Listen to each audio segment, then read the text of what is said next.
রাসূল সাল্লাল্লাহু আলাইহি ওয়াসাল্লামের একটা আমল ছিল, তিনি অন্যকে কোরআন শোনাতেন। কি করতেন? আমি কোরআন পারি, শুধু আমি তেলাওয়াত করব, মানুষকে শোনাবো না, এটা কিন্তু ঠিক নয়। বিশ্বনবীর সুন্নাত হলো আরেকজনকে কোরআন তেলাওয়াত শোনাতে হবে। তিনি একদিন উবাই বিন কাবকে বলছেন, হে উবাই, ইন্নাল্লাহা আমারনি আন তাকরা আলাইয়াল কোরআন। হে উবাই, আল্লাহ আমাকে আদেশ করেছে আমি যাতে তোমার উপরে কোরআনটা পাঠ করে তোমাকে শোনায় দিই। বলেন সুবহানাল্লাহ।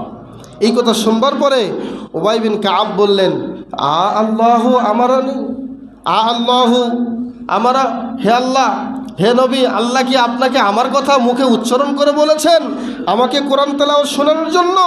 এই কথা বলার পরে উবাই বিন কাব বলছিলেন, আর তার দুই চোখ দিয়ে পানি পড়ছিল, হাত্তা ফাদাত আইনা, তার দুই চোখ দিয়ে পানি পড়তেছিল। বিশ্বনবী তখন বলছেন যে, নাম, হে উবাই বিন কাব, হে উবাই বিন কাব, তোমার নাম ধরে আল্লাহ বলেছেন আমি যেন তোমাকে কোরআন তেলাওয়াত শোনাই।